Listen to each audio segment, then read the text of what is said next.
When it comes to cosmic beings like this, everything's more complicated, a lot more conceptual and archetypal. Even their death is different than mortals. They even have interesting discussions, and they say, have any of you ever wondered what death actually means for us? He's talking about angels. For mortals, death is just a new beginning, basically. It means you enter our realms. That means they enter our realms, the reward or the punishment. Our Father promised immortal souls, but that promise carries with it that implication that non-existence is still very much a possibility. Like, it's a difference between non-existent and dead. Like, if you're dead, you still exist, but you can, like, it's the difference between not existing no more. You don't go anywhere. There's no spirit. There is nothing. There's a reason why I don't do cosmic beings very often. Lucifer Morningstar is one of those characters, for example, some can consider nigh omnipotent. He's so high up there in the power hierarchy. A very high-end angel tier being in DC or Vertigo comic, a fallen angel from the heavens, ruler of hell, has every power known to man. How strong is it, or how high does his divinity go? A being of this magnitude can grow to the size of mountains or do whatever he pleases. An angel has to have knowledge on sword type. It only makes sense. Even though this is DC's interpretation of Lucifer, the origins of Lucifer in DC has a very similar biblical origin to the religion from the Bible. It's kind of like copied and pasted into DC. Fallen angel, dad is the presence, the almighty being of DC. You catch my drift? Yeah, there was a war between heaven and stuff like that, and the angels, all that stuff we already know. He's such a big being in the cosmology that he doesn't have one origin. He has 1,000 tales under his name and 1,000 different shadows. Speaking of concept type stuff, he's technically the embodiment of darkness because it's like something that's a necessity for the multiverse or existence. They say it right here. Have you ever considered that perhaps that's why he made me the way I am? He needed shadow to give his light definition. Without elements of each other, perfect light and perfect darkness are one and the same. Bliss is the same thing as non-existence. The universe needs balance. It needs darkness to define the light. There is no light without darkness. Lucifer was necessary for the Father to exist as the defined entity. There must be a black against the white for there to be a concept of white at all. When it comes to Morningstar, when you're a cosmic being on this level, you always have avatars. Avatars is a big thing in DC. Lucifer has his different avatars as well. And the fact that he's literally the great evil beast. Can you not feel your own avatars at your shoulder? All those Lucifers you've been and could be. The writer even confirmed that is the great evil beast, asked by fans. Since we know one of his avatars is the great evil beast, to get more narrative on his power, they talk about how dangerous the great evil beast was going to be. It will be the end of everything, smallest life in the world to the universe. Yeah, threatening the universe, another universe statement yet again. They call this cosmic being the life bringer. It's outright stated that Lucifer is not omniscient, so he's not completely omnipotent. He can see very far though. He can sense things in ways that we do not have a language to explain it or elaborate in pages, they say, especially if he's not paying attention. AKA his limit is his own self, really. In fact, he's so high up there in the power hierarchy, his comics don't even distinguish the difference between universe and multiverse, because regardless if it's a universe or a multiverse, they're both smaller than Lucifer himself. The writers even acknowledge that these words or terms are used interchangeably, so it's not my opinion. Even though he admitted he shouldn't be using them interchangeably, he admitted that it is so. A lot of this conceptual stuff can be confusing, but do you notice a lot of his panel, you see a background with like just straight on white space and there's nothing really drawn? No, that's not the artist being lazy. That's literally purposeful on how conceptual type beings can move in places that technically shouldn't be possible for beings to do, because it's a place outside of time and space. Like, time literally doesn't exist here. Us mere mortals need time to exist. We need space to exist, but these type of beings like Lucifer Morningstar don't. The void. This type of stuff is important to really understand how powerful these beings really are. Like a place outside of creation. Something like that. It's a matter of perception. There is no time here and no space. All things are layered on themselves endlessly, and perception twists around its own axis until it is blinded by fullness, crippled by infinite repetition. He explains it to discipline your eyes and mind to that new perspective to see time where no time is. Takes an effort of will almost beyond imagining. They say things like, once you've trained your eye to view from eternity, they explain stuff like this. So when the next creation is born, he finds himself staring at it straight in the eye, absorbing its 20 billion year story before he can blink or look away. The void is by its nature a nothing place. It is not cold or warm. There is no sensation of sinking. There is no sensation at all. It is infinitely familiar to Lucifer. He came into being somewhere just like this. It sounds like I'm talking Chinese, I know, but there is an ocean of nothing at the bottom of everything. Above there are 7 realms of underworld, of punishment, reward, of laughter and scream. Down here there is none of that. This is where the world was drowned before The void has been mentioned in other DC stuff. It's literally the white space or black space or blank space or whatever you want to call it before the comic is even drawn yet. Infinitesimal rippling manifolds upon whose surfaces, described here as the overvoid. It's basically like this. So imagine there being a comic book, right, with all our favorite DC characters, our three-dimensional characters like Batman, Wonder Woman, Superman, etc. But of course, this is just one universe when it comes to comic books out of all these different universes inside this little bubble. There's a whole bunch of these inside all of this. Notice how it's only one apocalypse. You know, apocalypse, there's only one apocalypse in the entire multiverse. Same with heaven, God's spheres, all of this stuff. Keep in mind, all of this is still nowhere near out here. Even the monitors are right here around this sphere. But this right here is the overvoid, a place that's bigger. Like, this is a multiverse. This right here is bigger than all of this. Alone, like all of this on this right here, and this is even farther out than that, and Lucifer can exist in places like this. The whole concept of time and space exists within this space. Then when you come out here, archetypal beings appear. And then right here, you shouldn't even be able to exist unless you're literally the writer or Lucifer or the presence. Like, it just gets ridiculous in the hierarchy. Honestly, saying he's bigger than the multiverse is an understatement. He's bigger than archetypal realms. The overvoid is, you see the person holding the book, the reader basically looking over all of this mess. Even Limbo's under this.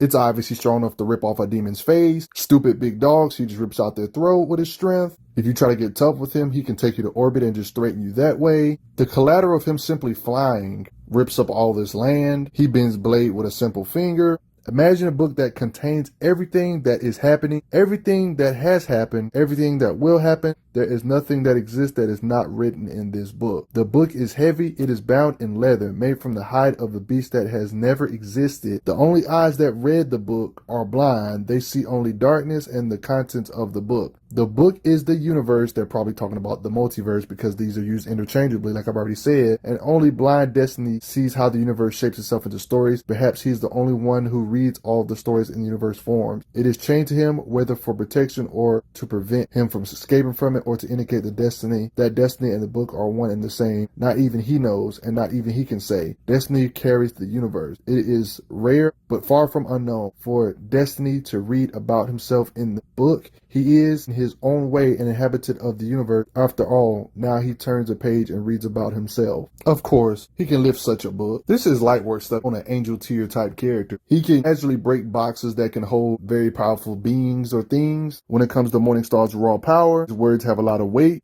And if he was to deny his own words, if he says something or lies, the universe itself, I already said the universe and multiverse are used interchangeably to talk about how it can be cleaved if they go off their word. Creating his own dimension, stated he has never made a universe before. He knows that time is the most crucial factor, so he sends time hurtling ahead of him like the shuttle of a loom. Galaxies form in the weft. Yeah, he's creating galaxies, spun out into suns, and the space between the suns left simply black for contrast. There is no evening and no morning, but half his work is done, the easy half. He teaches sky and the ocean to meet, like he's literally molding his own dimension or multiverse. The waters recede from the land of labors. The old earth whole minutes pass here. They are eons beyond counting. Of course, he can create simple things like a new suit. One time he sliced this letter that is a way to get to the void or just enter the void. He can simply turn this whole underworld into rubble. He states this Egyptian underworld, letting you know his raw power. He said, "Be gone, letter of passage gateway," breaks it into an infinite number of gateways on every world now in every realm.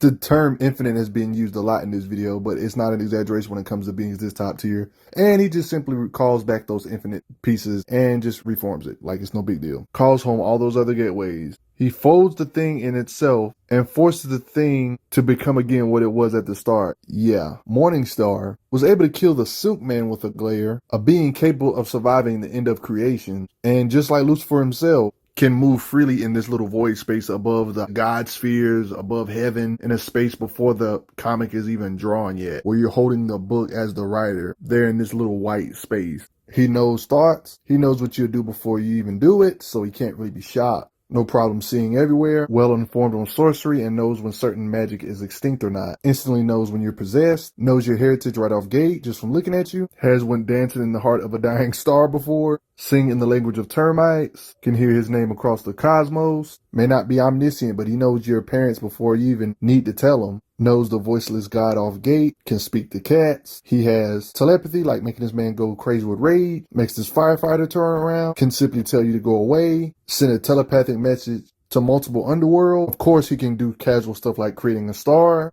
Stars in these comics have absurd destructive power, like how they stated here. There are about 400 billion galaxies in the universe, Dreamlord. A star has gone mad, and the madness is spreading like cancer. Armies are amassing from across the whole of creation. From across the vastness of the cosmos, stars flare and fall. People live, they die. One day, even the endless will come to an end.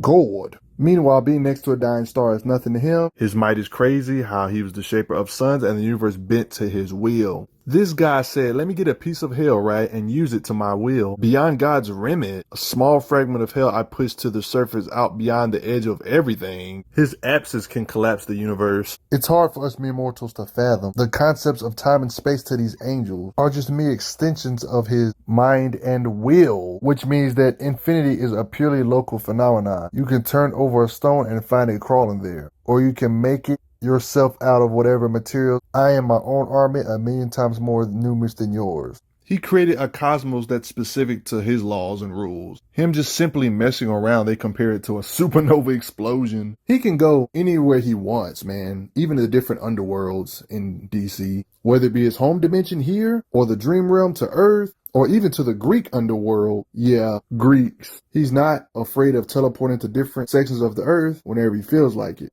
Their speed is pretty much like without a number. They can fly across all creation. They even explain it in detail for us readers to understand. They go from flying over physical spaces, aka us three-dimensional beings can see them. They even state humans and centaurs see me pass, and I suppose wove me into their stories, they say. The gaps between the worlds are rough going, at first cold and bleak, airless and silent. They even say it's hard to keep track of time here. It's even a point where they're flying past abstractions and abominations, dimensions left incomplete, and those were initially tiny flaws have grown monstrous. Yeah, flying across like the literal multiverse. You can see the different realm, like you see the blanket, you see the like different stuff, like yeah. Notice how these angels, like the way they drew it, they're like all these areas at the same time. Like say this is one dimension, this is another dimension. Her wings are touching this area, like the mortal realm, and her body is touching that, like they're all connected, and she's passing all of this stuff at the same time. Like, yeah, it's trippy. To the point where they pass through an exhaustion into a gray space beyond. Then across infinite distance, you see another point of, I see another point moving like me, other angel type beings. Yeah.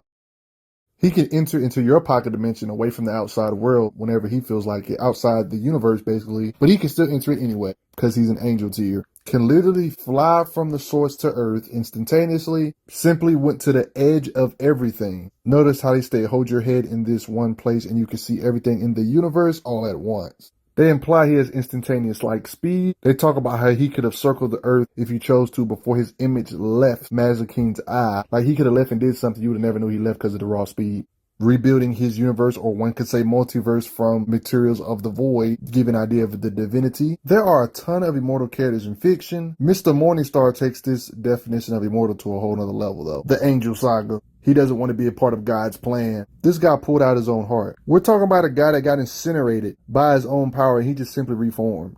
He says, reinstate myself. This could be part of the reason why he's so impossible to kill, because existence itself kind of needs him. They say he is made of will, just like Michael Demorgius is made of power. Different avatars of himself. Literally pulls up at the Mansions of Silence and erases it just by walking up in there. His glory was too much for the place. They even state, Mansions of Silence were a fragile structure. They were never meant to support my presence. The Mansion of Silence is where every failed creation ended up, basically. Yeah, the mirrors. See this boat sailing? The mirrors right here. And you see them right here and all this down here. All of that. The mirrors contained other universes, other creations, rejected ones perhaps. Each universe, as it unfolded, exerted a pull on our minds and souls. Super duper overpowered demons that can fight a whole bunch of angels and even mess a lot of them up. Tried to pull up on and attack Lucy, even though he withstood this, even though he's supposedly quote unquote powerless. When it comes to raw power, him and Michael, top tier angels like Michael, can blast to create an infinite multiverse. Well, at least create enough matter to be able to use that matter to create a multiverse, if that makes sense. And the fact that he's standing right next to these blasts like this, letting you know their level of power. Talking about his cosmic existence as an angel. He's had his adventures and moments fighting other top-tier angel or demon-type beings, withstanding blast attacks of all kind of sorts of beings with similar power. He literally saved somebody's life by removing his heart and placing it into somebody else. Looking at his own creation from a higher existence, he can give you a controlled heart attack when he sees that you deserve it by just doing that. Yeah, he said you got to stop abusing people. Teaching other angel-type beings how to use their power, like Elena. He can withstand this uncontrolled energy she's unable to control at the moment. And death, no, you can't claim him either. The fact he can literally erase himself, it doesn't really matter because the concept of the devil has to exist. Conceptual, archetypal type being. That's just something that is a constant need for reality. Just as the presence or Yahweh's words have a lot of power, Morningstar words seem to have a lot of power as well. Notice how they put emphasis on how he has spoken, they say, like it's a big deal about the voice or speaking it. The great beast. They stated, not me, they're stating this, the devil's words as sacred as Yahweh's, he cannot lie, and should he do so, may the universe itself become cleaved. One thing I think is underrated about him is his creation ability. Or sometimes if he wants to, he can just blind you with a flash of light, like blinding a Greek oracle. This dude created a genuine soul, then put it into a demon. He can revive whatever he kills at any time, he can call upon your soul, creates his own Adam and Eve, can simply break down his new Adam and Eve and destroy their soul, can make guardian spirits. He don't want nobody tampering with his gateway, so he'll just write the name of God. The Lifebringer does this. His oldest name given by God, born like a brand through the eons when he walked in darkness. This guy went to the Greek underworld and started reigniting souls there. He can heal you from absurd wounds, can create traps for you, create a barrier around something to where nobody else can see it, even if it's a house. He can instantly create a house. To make it from scratch, he creates a single cell. He allows it to grow and multiply, cultivates, accelerates it a few million years, kills it. He does this a few million times until he has enough sand for concrete. He applies water, heat, and time, which he plucks from elsewhere in the universe as he was not the patience to wait. That's how he creates everything, really. He can create illusions, can create himself a new eyeball, can go through a person like Martian Manhunter style, can literally inflict a city with a plague, shrink things to handheld size. Isn't that cute? Getting stuffed into buckets that he technically shouldn't be able to fit in. It doesn't matter. He just crawls out. Or he can straight up turn you into stone. Summon a few ghosts. Stringing you up by your blood vessels is brutal. This fire-like trap, fire nuclear type trap doesn't work on him at all. Against him, he says this is stupid. Even attacks from ancient deities, he just tanks it. Angels made in the lab, y'all get incinerated. Snake made by Odin turned into ash. One of his favorite elements to use in combat seems to be fire. This little bootleg copy of himself he turned into charcoal, for example, with fire blast power. No problem deflecting freaking lava. Obliterates the logos. Burns a bunch of Nordic giants, burns pages from Destiny's book. Just a lot of power he can produce. Massive tower of flames, demon magic coming towards Lucy. He says, nah, I'm just going to turn it back against you and you get chopped up. Built a house that can specifically protect you on its own, and the floor is in a place holding its breath. The house itself is ready to pounce. We're not gonna act like he can't just cut through space or just use a piece of the literal void outside of everything to make a piece of cloth. Almost every being in the universe cowers at his approach. Stars would rather blink out rather than meet his gaze. Whatever he kills, he can bring back because it's a part of his will. If we're being technical, he's too strong to even make a video about it. I don't know why I did this, but I guess since I love you guys and y'all beg so much, I went ahead and looked out for y'all. But yeah, he's too powerful to put in versus battles, really. It's not many that can take him on. Universes can split. Multiverses can split if he strikes it. Everything in existence could be in danger if he strikes it. Not to mention he's above the concept of the Speed Force, which is omnipresent. So not even Speed Force users are ready for him either. He's just a cosmic being above any tier, really. But what do you guys think? I think you guys get the idea. He's one of the few beings where if you wanted to put him against pre-retcon Beyonder, I couldn't even say that's a bad matchup, honestly. You guys know I don't do cosmic beings back to back. These are very hard to script and write because the characters are so top tier. It's hard to write a script to explain it in a way to where people understand it. Heck, some of y'all still might not know what I'm talking about in this video. All these conceptual terms and archetypal terms. Ha! But I'll see you guys later. And I also got to give a quick shout out to those that took the time to donate to the channel. Appreciate it a lot. It helps out a lot. Respect, Mr. Morningstar.